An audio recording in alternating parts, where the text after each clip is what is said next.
Welcome to the deep dive. Let's get straight to it. In today's fast-paced business world, simply keeping up isn't enough. Not even close. You've got to be constantly finding new angles, fresh solutions. I mean, even way back, late 20th century, you had Fortune 500 CEOs, Porter, Peters, those little Right, surveys. they were all hammering home the same message. Exactly. Innovation isn't some nice to have, it's basic survival. We saw it with Intel, J&J, Nordstrom, HP. They had to keep reinventing, and, well, the stakes are even higher now. And it's fascinating where those ideas, those innovations actually come from. People often think, creativity is just magic. A gift. Yeah, like you either have it or you don't. Exactly. But what we're digging into today, based on one-on-one creative problem-solving techniques, is that creativity, it's a skill. You can learn it, develop. We all have that capacity, actually. Okay. Innovation, then, is really just, well, it's channeling that creativity into something valuable. A new product, a slicker process, better marketing. It's where creativity meets the bottom line. Got it. So, our mission here in this deep dive is to give you some practical tools, things you can actually use. Right away. This book, 101 Creative Problem-Solving Techniques, it's just packed. But we're going to focus on a selection, the ones that can give you those quick wins, those aha moments. Whether you're trying to just understand the problem or generate ideas, pick the best ones, or, make sure they actually work. We've got techniques for that.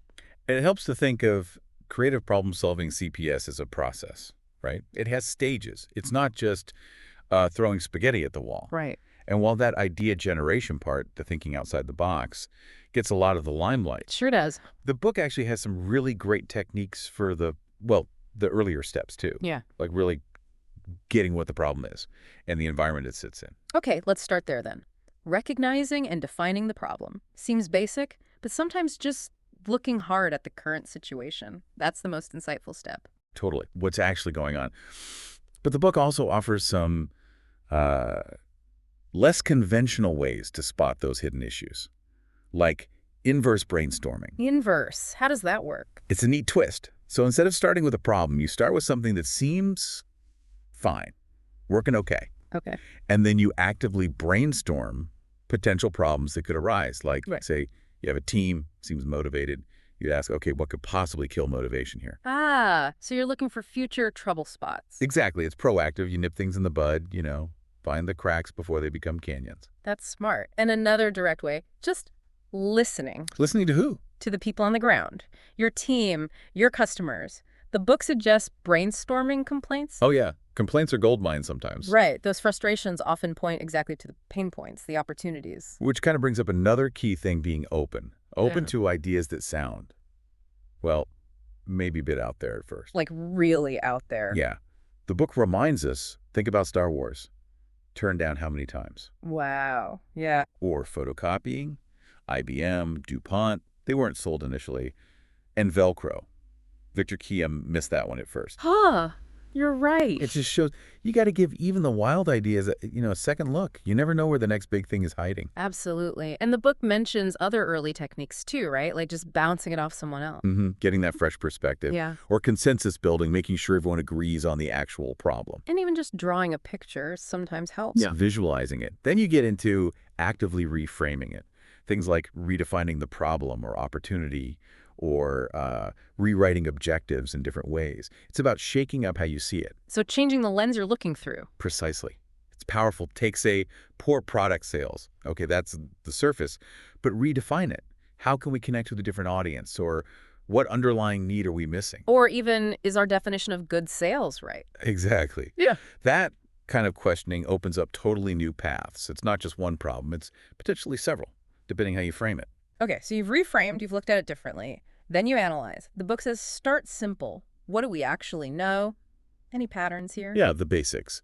And then it introduces something more structured, the why diagram. Why? Sounds persistent. It is. It's about digging down to root causes, not just symptoms. Back to poor sales. Yeah. Why? Maybe poor design. Okay, why? Maybe low quality materials or not user-friendly? Right. And you keep asking why for each branch.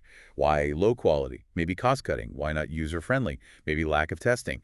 You peel back the layers. How's that different from like a fishbone diagram? It can be similar, But the book suggests why can sometimes be more focused, maybe more thorough in uncovering sequential causes. And often those whys line up nicely with, the marketing mix, product, promotion, price, place. Makes sense. Now, a big part of any problem solving is assumptions. We kind of have to make it, right? We don't have all the info. Absolutely necessary, but risky. The author even shares his own story. He assumed, back in '85, there'd be this huge demand for books on innovation processes. And there wasn't. Not right away. He was a bit early. The assumption became true later, but it shows how assumptions aren't static. They can be wrong or just premature. Which leads to a technique, I bet. You got it. Assumption reversal. It's about deliberately challenging your core assumptions. Flipping them on their head. Exactly. Take an assumption, reverse it. So, say a product launch is delayed. The assumption is, this is bad. Damage control. Right, standard thinking. Reverse it. What if the delay is actually good? What opportunities does this open up? What if launching early would have been a mistake? Huh. That forces a totally different way of thinking. Completely. It can unlock solutions you'd never consider if you just stuck with the initial assumption. Okay, so we've probed the problem, questioned assumptions. Now, the fun part. Yeah. Generating ideas. The alternatives. The part everyone thinks of first. And the book stresses, here it's about quantity. Don't judge yet, just generate. Think Apple's Newton PDA development. Oh, yeah. Hundreds of potential features explored, even if most didn't make the cut. You need that raw material first. So how do we get that raw material flowing? The book must have ideas for that. Oh, absolutely. A whole range of individual techniques, starting with something fundamental. Analogies and metaphors. Okay, what's the difference there, really? Good question. Analogies are about finding functional similarities between different things. Metaphors are more about using language, describing one thing as if it were another, to get a new perspective. Gotcha. Give me an analogy example. Okay, direct analogy. Atlas Copco looked at a praying mantis. A praying mantis. Yep. To design mining equipment. Oregon State researchers studied spiders for robot agility. Spiders. Wow. English scientists looked at moth eyes for optical disc ideas. DuPont used mine props as inspiration for dyeing Nomex fiber. Even Ford's bucket seats apparently inspired by someone sitting on a beach ball. A squashed beach ball leads to bucket seats. That's amazing. Accidental analogy. Seems like it. Shows how inspiration can strike anywhere. Then you have metaphors. Right, like idea drought or corporate battlefield. Exactly. They frame the situation differently. Honda used a powerful one. Theory of automobile evolution. They asked how a car would evolve, like an organism. That led to the Honda City. Automobile evolution. That's a cool frame. Isn't it? It pushes thinking. Then there's association. Tapping into how our brains link ideas, things that happen together, things that are similar, things that are opposite. How do you use that practically? Simple exercise. Summarize your problem in one word, then just free associate. Write the first word that pops in your head, then the next word sparked by that one. Keep going. Like a chain reaction. Exactly. Right. It can lead you down some really unexpected paths.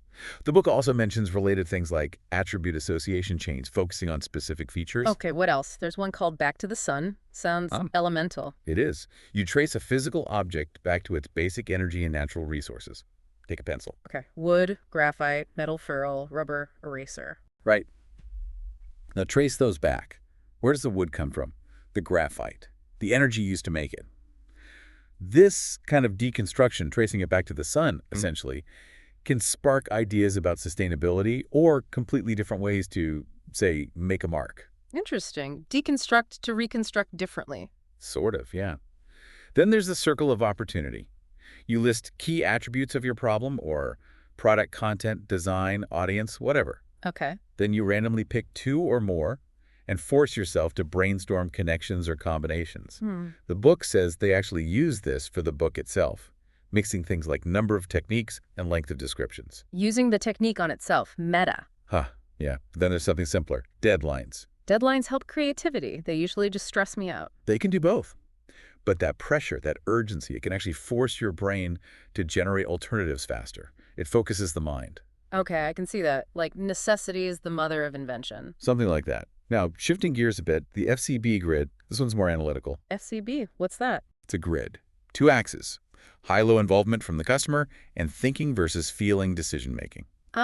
Like buying a car versus buying gum. Exactly. You plot existing products on this grid, see where competitors are, but more importantly, see where the gaps are. Where could a new product fit? It's like mapping the market psychology. Sounds a bit like strategic analysis grids, like Porter uses. Very similar concept, yeah. Yeah. The book even mentions Porter. You could plot the book itself on a grid, maybe number of techniques versus depth of explanation. Okay, cool. What about the focused object technique? This was fun. You pick your targets, say you need advertising ideas for a car. Right. Then you pick a totally random, unrelated object, let's say a lampshade. A lampshade for car ads. Yep. Now, free associate words and ideas related to the lampshade. Light, shade, warmth, patterns, fabric, standing tall, focus. Then you force connections between those lampshade ideas and the car. How can warmth apply to the car ad? Or focus. It forces weird connections. That's the point, finding sparks in unlikely places. Kind of related is name possible uses. Just list uses for something. All of them, even the silly ones, for anything. The book mentions how thinking about uses for the word shrink apparently led to We Greetings cards. No way. Yeah, or Southern Belle, using fashion magazines, not for fashion, but for marketing ideas, looking beyond the intended purpose. Okay, that makes sense. Look everywhere. Then there's personal analogies. Yeah. This is where you really step into it. Step into what? Into the problem. You embody an element, like Gillette managers imagining they were hares. They pretended to be hares. To understand shaving better. Paper company managers acted like trees going through the mill. Glass scientists imagined being molecules to figure out reflective glass. Wow. That's deep empathy, sort of. It's about gaining insight from a totally different, embodied perspective. The book also briefly mentions a product improvement checklist, another structured tool. Just a list of prompts. Yeah, and similar to that are relatedness and relational words, using lists of verbs like magnify, minify, rearrange, or relational words about, across, beyond, under to trigger ideas about improving something. Even if the first ideas sound weird. Especially then. Sometimes the nonsensical combinations spark the best thoughts. Like, what does minify the service mean? Maybe it leads to a more focused niche service. Okay, I see. Don't dismiss the weird stuff. Not at this stage. Then reversal, de-reversal. This one's got a process. Okay, lay it out. 1. State the problem with an action verb, like improve the stereo. 2. Take the opposite verb, worsen the stereo. Worsen it. Why? Bear with me. 3. Brainstorm ways to achieve that reversed goal. How could you worsen the stereo? Make it tinny, hard to use, ugly. Okay. 4. Look at those worsening ideas and see if reversing them gives you ideas for the original problem. If make it ugly worsens it, then make it beautiful improves it. If make it tinny worsens it, then improve sound clarity helps. So solving the opposite problem gives you clues for the real one. Exactly. It's another way to shake up your thinking. Clever. What about letting things simmer? Definitely important. The book calls one technique rolling in the grass of ideas. Sounds relaxing. It's about incubation. Step away after you've loaded your brain. Let the subconscious work. Same idea behind sleeping dreaming on it. We all know how ideas can pop up after a night's sleep. True. The brain does weird things when we're not looking. It does. For more structure, there's the 7x7 technique. Basically a grid method to sort and combine lots of raw ideas. And it briefly lists the 2 words technique. And computers, can they help? Yep. The book mentions software like IdeaFisher or the Invention Machine. They have huge databases, words, concepts, scientific principles, inventions. They can offer prompts and connections you might miss. Kind of like a digital brainstorming partner. Like AI idea generation almost. Sort of, yeah, but based on curated knowledge bases.